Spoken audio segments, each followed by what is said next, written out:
Drew Barrymore. Look at her. She's here live and in color. Hi, guys. You know her. Hi, Drew. She's bright. She's bubbly. She's a host of, what's the name of your show? It's called the Drew Drew Barrymore Show, and which it's is right so weird. here. I don't know why they called it that. It works for you. It airs, of course, as you know, right here on CBS. But in a powerful interview that she had with Machine Gun Kelly, she opens up about her own mental health struggles. The rapper and the actor was talking about how he sometimes feels pressure to hide his feelings. So he joined Drew to promote his new unisex nail polish line that he has while giving her a manicure. He did. It Wow. looks so good. His product is fantastic. So But- wait, let me do the Yeah, my it bad. didn't end there. So he was giving her manicure, but then they had an honest conversation about not feeling okay and then seeking help. I think I'm new to being vulnerable outside of songs, so it's like I see a lot of pictures of me, and there's like smiles on them, and I'm always like, it's just weird though, because I didn't feel good at all that day, and I kind of am sick of smiling on days when I don't feel like smiling, and I feel like this odd pressure because I don't want like my fans to think that I'm taking something for granted. So if like I accept an award and I'm like super smiley, but behind the scenes there was like stuff going on, or I didn't feel, I don't know. A lot of what I do is for other people, and I haven't given myself the time to just accept that it's okay to not be okay. So my whole point is I just didn't want to bring that into the show. I'd love to talk about funny stuff, and anything that you have for me, I would love to just get out of what I'm doing and like. I don't mean to sound creepy, but I like you so much more. Thanks. I really do. In fact, we were just talking about where different people were from, and someone was like, why do you know Utah? And I was like, I went there to go change my life. And I just, I went through a really painful divorce, and I wasn't doing very well. And I just wanted to go talk to some people on how to pull myself out of a hole. And I had these 2 kids that I had to fight for, and I needed help. And Drew Barrymore joins us now in studio. Wow is right. So he came out and he immediately started talking about how he was feeling, and then you opened up to him? He sat down, he said, I want to admit something. I'm not okay right now. Mm-hmm. And I'm not a rug sweeper, so I tried to make it as comfortable and welcoming. But it takes 2 to tango. And what I mean by that is we were just set to do an interview about his nail polish undone. Yeah. And do you know him? Did you guys know each other? I'm just a really big fan, so I'd been chasing him to do an interview, and he doesn't do a lot of press. Yeah. So I don't know what it was that he felt safe, but he broke ice, he broke a sort of pattern, and he admitted that he doesn't feel good sometimes. He doesn't want to have to smile through it. Mm. He wants to go on a new journey of bringing people into that with nervousness and tentative. You can tell this is like putting on ice skates and learning to navigate. And I just was so surprised by his vulnerability, as was he. And then we make jokes about his publicist flipping out upstairs. But then you started talking about your divorce, and you haven't talked about your divorce in this way. And also what's so special about your show, and I think about you as an interviewer, is he comes and says this unexpected thing that's difficult, and rather than make a joke and move on to a happier subject, you actually sat with it and then offered up your own admission. Thank you for seeing it that way. I think we are in a new guard moment. I had just recently that weekend been with my girlfriend whose daughter said, I'm struggling. I want to be like these Instagram girls, and maybe I should alter myself to be that. Mm-hmm. I get home that night and I see Bella Hadid crying, saying, I can't keep this up. This is hard for me too. I think it is time for us, especially coming out of what we've come out of, is how can we show our vulnerability? How can we talk about if something is going on, what is the path to getting better? And then talking about that journey and being more communicative. I wouldn't be surprised if there is a revolt against the perfection right now that we are all forced to see and feel through social media.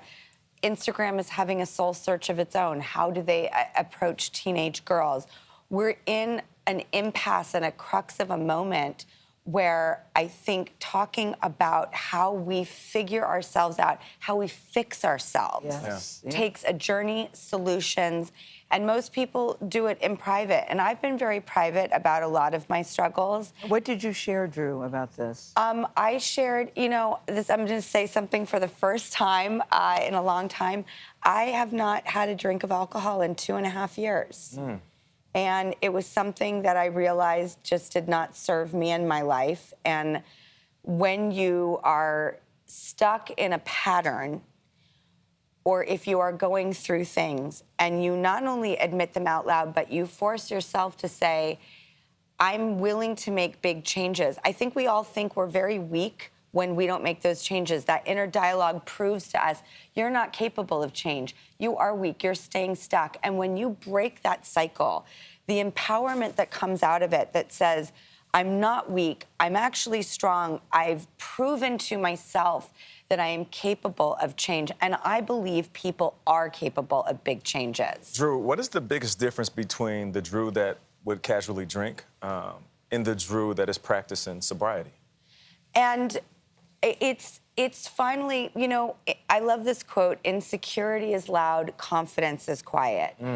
This was something I didn't talk to people about for years because it was this quiet, confident journey of just going, I just want to figure this out and go about this with no profession, no public anything. Let me do this quietly and privately. And now it's been long enough where I'm in a lifestyle that I know is really working on a high road for my little journey. And there's so much peace finally being had where there were demons. And how do we slay those dragons and there's the best quote ever, too. Trust patterns, not apologies. Not only does that apply to your outlook on others, it should be turned back on yourself. Yes. So how do we break cycles? And can we get to conversations that are funny and full of insights, but take back the layers so we can get to the humanity of what we're all going through and help each other through it? I find authenticity always works, but I'm curious, after you shared something that's so personal, did you feel relief or did you feel regret that did you go, oh my God, what have I Really done? admitting it now for the first time. So I talked about going to Utah with Machine Gun Kelly because he was, when he sat down and said, I'm not doing okay, we had a very different show planned with him. And I just pivoted and went, you're in the right place. Let's break this down. And I think also what he's doing, and I know for myself what I'm doing, we're not doing this for public attention. It's almost like I breathe a sigh of relief by telling my truth. And I would like to move forward in a more honest fashion that is more conducive to my mental peace. Can you stay through the break, Drew? Yeah, I know I'd we be were supposed to honored. end here, but can you just stay for Sure, the break? absolutely. Because we want to continue Okay, talking to you. great. Thank we'll be right you. back. Welcome back to CBS Mornings. We wanted to spend some more time talking to Drew Barrymore, who's been very honest about some mental health challenges she's had. Came up during a conversation she had on her own show with rapper Machine Gun Kelly, and we'll see that interview tomorrow. Yes. Before the show started this season, you had told us that you were hoping to go deeper. Yes. That you wanted to explore really personal conversations. I did. Did you think that it would involve you? One of the things we did in the premiere episode was that going around the way that I grew up in Los Angeles, Yes, being in an institution, being blacklisted, having, everything sort of taken away so young and having to rebuild. So I think I'm very not into the sensationalism because at 13, when my life was exposed, ever since then, I've really thought about how do we not TMI while remaining so honest and open. And one thing that I do feel a little liberated about, and Machine Gun Kelly is saying, I struggle when I don't want to smile, but I'm in front of cameras or I'm on social media or I'm winning an award, and that isn't where I'm at. Can I be honest about where I'm at? Can I bring a different truth to this? I think when I've tried to talk to people about a divorce or going through difficult things, maybe people think like I figured out so many problems when I was young because it was so hard then. We continue to Right. confront things with each decade of our life that almost surpasses what we thought we had seen. Yeah. And I'm interested in that conversation, that we don't fix it, move on, and it never breaks again. We are on that roller coaster. And the revelation of being in my mid to late 40s now and realizing that there is one thing we have control over, and it is our behavior, our reaction, our patterns, the cycles we need to break, the way we treat people, and how we process all of it and what we put out there. And now working from that space, that's changed so much for me. So let's talk about patterns when it comes to love.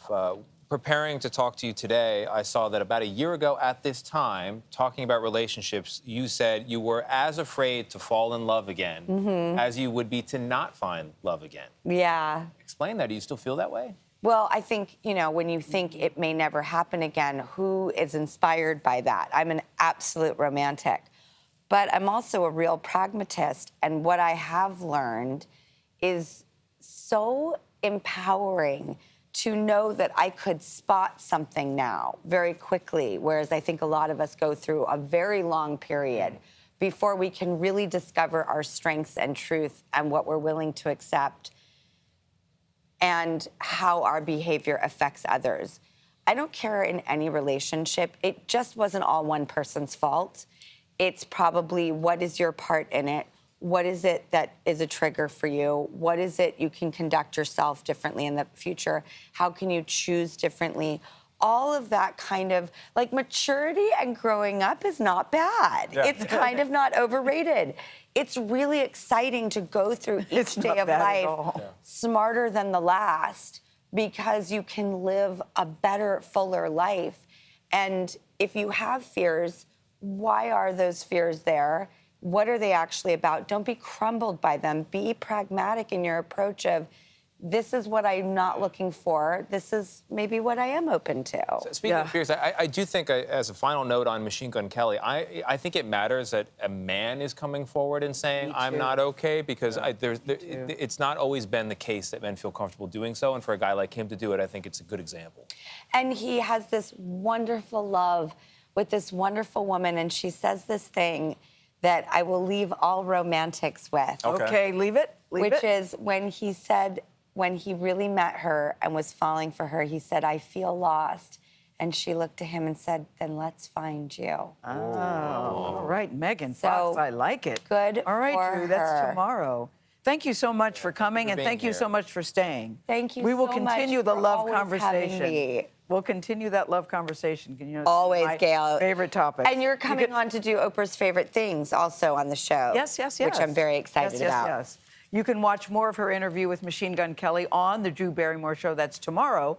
And you can visit thedrewbarrymoreshow.com to find out when and where to see it in your city.